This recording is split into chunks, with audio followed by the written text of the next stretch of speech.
Revolutions Per Minute is a weekly radio show from the New York City chapter of the Democratic Socialists of America, recorded live at WBAI 99.5 in Brooklyn every Tuesday at 5. RPM is about doing the work to build a democratic socialist future. Every week, hear the latest news, analysis, and organizing experience from the minds and hearts of activists fighting every day in NYC. Join the movement at socialists.nyc. Yo, what's good, New York? You're listening to Revolutions Per Minute podcast exclusive. We are not live from the new WBAI studios due to a FCC regulation situation. We will update you with more information on that later in the show. But we are a socialist radio show and podcast for members of the New York City Democratic Socialists of America. The DSA is the largest socialist organization in the United States, with 75,000 members nationwide, and NYC DSA is its biggest chapter. We are run by our 5,500 plus members and organizers who are working together to build democratic socialism in all 5 boroughs. Today I'm joined by Michael Carter to give a brief update on the current situation that Revolutions Per Minute is in at WBAI and our overall organizing project that's taking place at the station. Some of our listeners may be familiar with Red Wave, in which we embarked on a project in 2019 that eventually got 4 members elected to WBAI's local station board. But what are the bigger strategic aims of this project, and how does it relate to an overall struggle to build working class media here in New York, around the country, and across the entire world? But first, we have to transform the degraded working class institution that is WBAI. And just to clarify things, we are off the air today. There's been some issues for us at the station. We had a potential FCC violation where one of our guests cursed on air, so we had to be suspended. But this also relates to, the slow process to us getting back on air. And the understanding of SEC regulations hits on the fact that we're on a radio station, so it's different than normal podcasting, as many of the podcast listeners here, as we're always reminding people that we're on 99.5 FM, but that comes with a different sort of territory, both in what we have to follow in terms of the sort of rules of being on the airwaves, but it also creates a situation where we have to deal with management, so that creates a whole different sort of dynamic than when you're producing a show on your own. It gives us access to this historical station that is WBAI, its large broadcasting signal, but it also in turn means we have to encounter some of the more challenging aspects of that legacy and where the station has went over the past few decades. And its place is what I would argue as a degraded working class media institution, one that is absolutely worth fighting for and saving, but one we have to recognize has a lot of problems. So we've been doing some organizing based on that at the station, as some of you may have heard through Red Wave. And we wanted to, since we're off the air, we can be a little more honest about what we say. We also can use some other language that we're normally not allowed to. I don't know if that will slip in.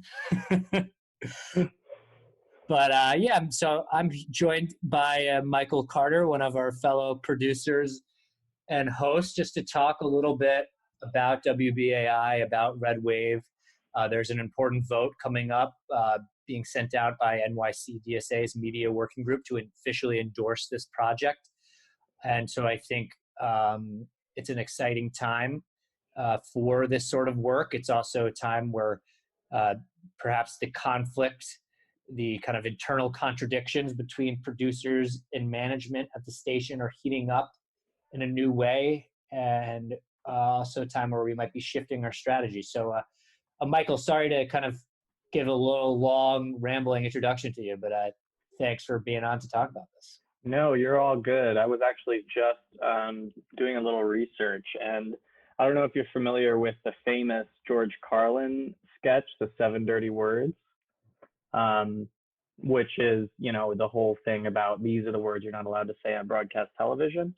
Ironically, WBAI and the Pacifica Foundation were actually a major plaintiff before the Supreme Court in favor of the dirty words, back in the day, and I think the 1970s. So, unfortunately, it was a guest, and we understand that they have their standards that they need to uphold. Whether those standards are applied equitably and equally is another question. I thought I'd zoom us back a little bit and just ask, you are one of the folks who really envisioned this project from the beginning, both Red Wave and RPM. I'm wondering, what was the need that you sought to fill with this whole project? What is the sort of one sentence encapsulation of what you hope this project could be? Yeah, so that's a really, really great question. And I think both aspects of both of these projects, Revolutions Per Minute and Red Wave, which is in many ways an outgrowth of Revolutions Per Minute, but it's also something that has a more expansive long-term vision that's beyond just one show and is really about building up working class institutional power in media, is that we want to build a socialist media that is highlighting the work of organizers, that is demystifying both socialism, not only just as a concept, but materially, in the sense that we want to be bringing on voices of working class people who are engaged in struggle, and really not just create opportunities for people to see the world differently, but to participate in that transformation.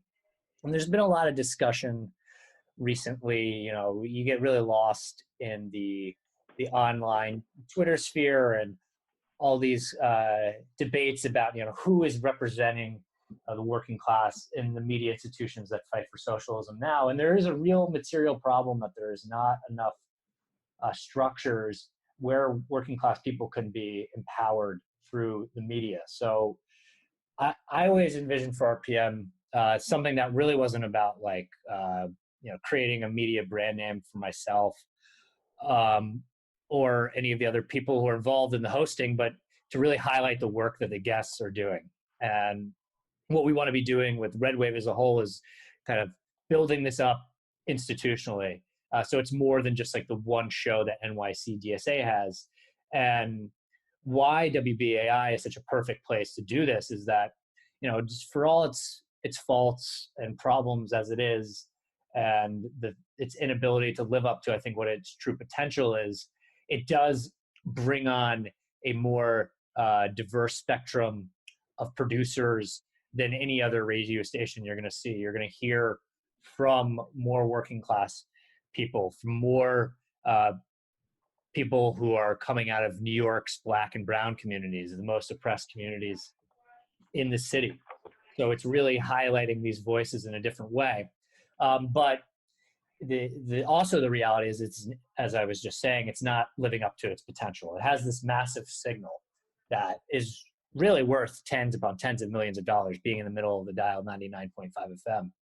And this could be a real mechanism for really connecting the masses with socialist theory and practice, and also building up this sort of institution beyond just listening on their airwaves, but as a space that people feel comfortable going. Either, it's more difficult in times of COVID, but the physical station itself could be a space for organizing.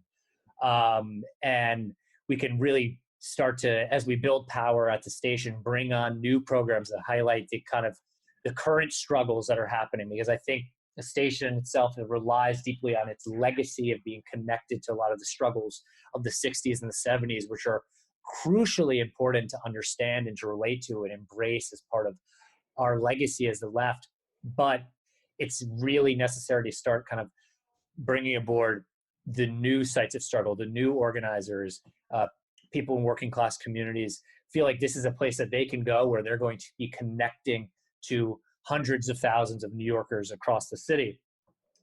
One thing that, in my career in sort of both media adjacent and politics adjacent spaces that I've noticed is there seems to be a, fairly robust progressive media infrastructure that has not very much explicit connection to specifically socialist politics and a vision of politics that centers the working class as the driver of history through dialectics.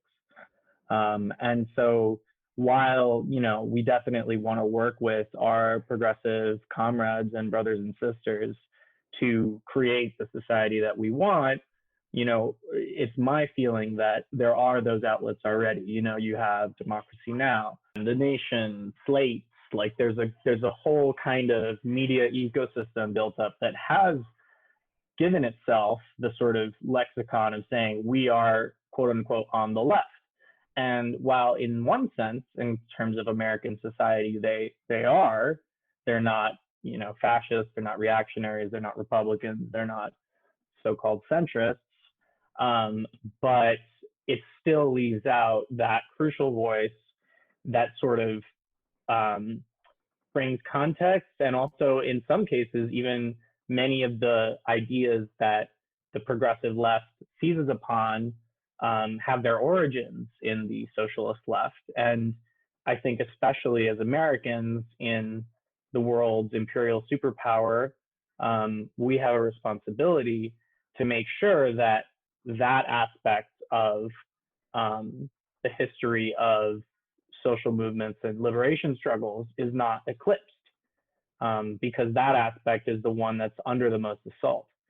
It doesn't really challenge power in the same way to have a progressive radio station or progressive media organization than it does to have a socialist radio station or socialist media organization. And, I think if you look back at the 1960s and 70s and things like COINTELPRO and the concerted effort of repression undertaken by the FBI and other organs of the national security state, you can see that it's the socialist ideas that were considered the most threatening.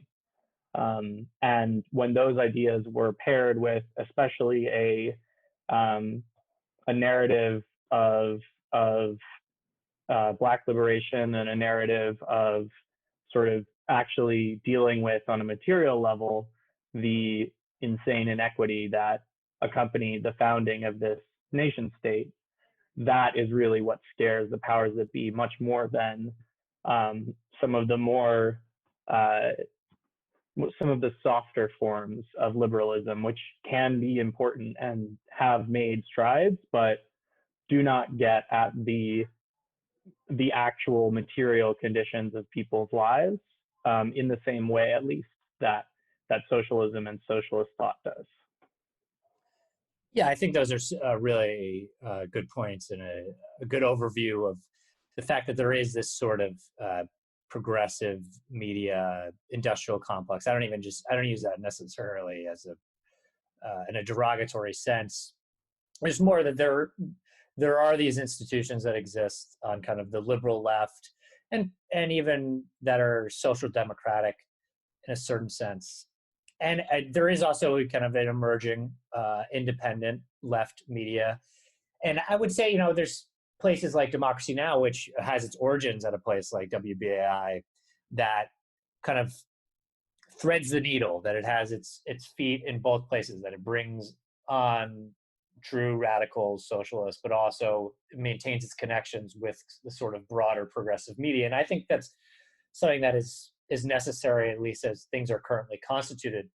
But the reason a program like Democracy Now! Could even emerge and become this powerful force is because of the historical institution that WBAI is. It was an incubator for this sort of programming, this sort of at least critical analysis of capital in the United States. And I think it's really interesting you bring up COINTELPRO, because this is just like Democracy Now!, part of, I think, the strong legacy of the station going back to the 60s, where WBAI, Pacifica are the first place where you hear the COINTELPRO leaks on air, where they are doing something that the FBI doesn't want to happen, and is this sort of challenging state power.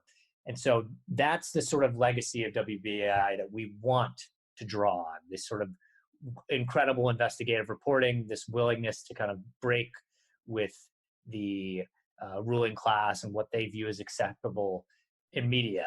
And this is something that the station does still continue to do, but its power has been limited for a long time for a variety of reasons. And we didn't get involved in this work because WBAI is this already extremely impressive working class media institution, but rather because it is deeply flawed. It has the potential with its broadcasting capability being on 99.5 FM. It has some of these very strong historical legacies and still has some really great programming, but it also has a lot of very flawed and frankly bad programming. There's hucksters who are on the air. We're very opposed to the bringing in of Leonard Lopate. There is a commitment to also a strategy of fundraising and of management that are detrimental to how the station can survive in the long term and be the sort of space of working class media that it needs to be. We got into this project because we saw this potential. We know this history. We know there are good people in it. There are great producers, but there's also all these limitations. And we've been trying to push back against them. So that's why we're kind of really embarking on this next phase of the red wave strategy. We started by getting people elected, and another good feature of WBAI is it has this internal democratic structure where listener members and staff members get to vote people onto the local station board.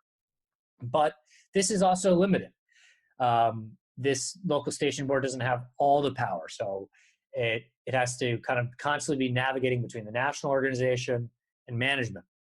Something that we've seen after being at the station for nearly 2 years is that there needs to be more worker power. The paid engineers are unionized, but there's this also divide that exists between producers, paid engineers, even though they both have this often antagonistic relationship with management. How can we build power at the station by organizing in that way? Or how do we really start to create these mechanisms where we can be uplifting new programmers, bringing in people who are highlighting and engaged in the struggles of building working class power, whether that's in the workplace, in housing, fighting back against police brutality, fighting for reproductive justice, fighting for eco-socialism. And we've been doing that within RPM, but we want to really kind of spread this out across the station. That's why we've worked to bring on some really great shows like Working Class Heroes that really highlight the perspective of people engaged in struggle here in New York City. This also relates to it in terms of like NYC DSA and why this new fundraising strategy that we put together is so crucial, is that we need to have this sort of social base of listener members, people who can use the fact that they're both eligible voters as well as people who are sustaining the station through their funds as a certain point of leverage, as a power that you are the base of the station, you as contributors, because you're the listeners, alongside with the workers there, especially if we build up working producer organization alongside the engineers already existing union, that if we have this sort of organized power in these multiple spheres related to the station, that we can actually begin to force through some of these necessary transformations, particularly on the way that the station conceives itself as an actual institution that's not just trying to dig itself out of the hole constantly, but is actually waging war against how media is organized under capitalism. Yeah, I mean, I think it's this sort of difference in approach and this kind of tension is really emblematic of the broader tension on the left right now, in terms of you've got this legacy of struggle of the civil rights movement of the 1960s and 70s. You have a lot of people who are of the older generation who participated in that and got a lot of meaning from that and did a lot of amazing work. But that legacy right now is, obviously under really, really significant threat on almost all fronts. And some of the people who took part in that uprising, that sort of outpouring of anger, that outpouring of change, do not feel that the current movements, the current outpourings, the current uprisings, the George Floyd uprisings, all of the things that are going on right now, they don't necessarily feel that they are a continuation of that legacy, when I would argue, and at least for me personally, they really are. Like I really wish that the civil rights movement had achieved its greatest dreams in the North, in the South, all over. But unfortunately, that's not the world we live in. We live in a segregated world. We live in an unequal world. We live in a world with mass incarceration. We live in a world with mass forced hysterectomies of immigrants. And, unfortunately, that means that we cannot just look back upon our triumphs of the past and act as though we don't need a change in approach for the future, because unfortunately we're losing. The furthest right-wing party in the industrialized world controls the presidency, the Supreme Court, and the Senate, and climate change is accelerating, and all of these other social problems persist and continue to fester. So, we really want to work with people. We want people who are willing to be flexible, to be materialist, to think about, okay, what actually is going on and how can we change it, instead of this short-termism where it's like, okay, how do we make today's operating deficit, or how do we sort of manipulate on a small scale within the WBAI organization. Our ultimate goal is broader than that. What you're really hitting on, which is really, really important, is we need to combat this short-term, unstrategic thinking. That this is the sort of thing that I'm seeing in relation to discussions around this 2020 election, where everyone is circling around this question of like whether or not you vote for Biden, when the question for the organized left is, how are we building working class power?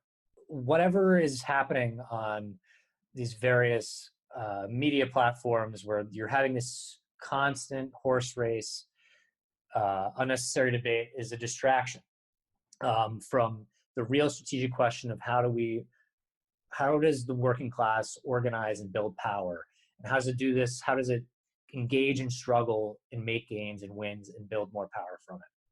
And so to kind of just finish this conversation off, I just want to kind of reiterate how this relates specifically to what we're doing at WBAI, what Red Wave is focused on, why we're directing our energy here, and why we think this is valuable and important.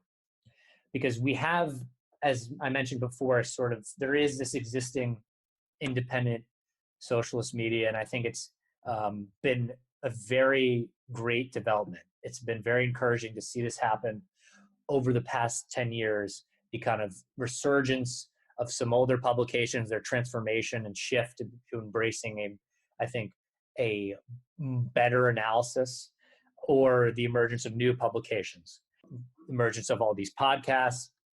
And I'd say there's kind of but there's still things that hold the emergence of these new independent media institutions back. One is that they're disparate. A lot of them are kind of operating in silos, and maybe they're engaging in a discourse with each other, but they're not building up organization in the same way that you would normally want to see in a working class movement. Where you do see that is in the organization of unions among journalists and other media workers, and which is another very crucial development that we want to be bringing together with Red Wave. We want WBAI to be a place where these sort of these sort of unions of journalists and other media workers can represent themselves on the airway, talk about what's going on in media, and give this sort of anti-capitalist, pro-worker media perspective. So there's this kind of disparate quality, this lack of organization. And there's also the fact that it still has a limited audience. It has really expanded the ideas of struggle, of socialism, of building working class power, well beyond the place it was 15 years ago, 20 years ago, 30 years ago, when the left was in a real bottom place. But it is still mostly geared towards a certain fracture of the working class, disproportionately college educated and under 40. And especially working in certain industries that are crucial to organize things like education, media, and healthcare. It's great that these sort of college educated workers are building organization, but we need to be connecting with people all across the working class. And this is what WBAI and its signal offers, but it's not taking advantage of it to the extent that it needs to. In order for this to change requires organization, that requires work organization at the station, an organization of listeners who are tied to the movements that are going on, so that then we can kind of use this power to bring those voices onto the station so that the station can then use its broadcasting signal to bring more resources to these movements, to these organizations, this mutually beneficial relationship. And so this is kind of the strategy in which we're operating on, which is about building working class organization that is oriented towards struggle. So I don't want to list off all the various ways that you can get in contact with Red Wave. It'd be much easier for that to be in the show notes, but we really encourage people to get involved. There's a lot of work that can be done in terms of fundraising, in terms of media outreach. We are also looking to get new proposals for programs. There's a new programming director search ongoing. If you're someone who feels like they could be a great candidate for that, or knows someone who is a great candidate for that, please reach out to us. We've got email, we've got Twitter, we've got our own website. We will list those in the show notes. If you are a member of NYC DSA Media Working Group, there's a vote going out for endorsing this proposal for building this sort of media working class organization that we need as a movement. We would really, really appreciate it if you vote yes on that. And there's a lot of work to plug in to do. We hope that this was an informative update. And thank you so much, Michael, for joining me in the conversation. Michael has been helping out with Red Wave, and we're looking for people to plug in more and more outside of this sort of work that we do on the local station board. We want to really expand this work into a kind of all-encompassing organizing project that's about building power. Absolutely. And thank you so much for having me. And, if you have an idea that doesn't quite fit into the categories we just put out, we're an open book. We're interested in being creative about this because, the other side is certainly creative about it. That's a great way to end it. They are always organizing. So if you don't, you're going to lose. Thanks, Michael. For sure. Thank you. And you've been listening to a podcast exclusive episode of Revolutions Per Minute. We're going to be dropping some more content later this week that is going to give an update on the situation in Southwest Louisiana following another devastating hurricane, as well as an update on the struggle for reproductive justice. So once again, thank you for joining Revolutions Per Minute, and we'll be back with more content later this week.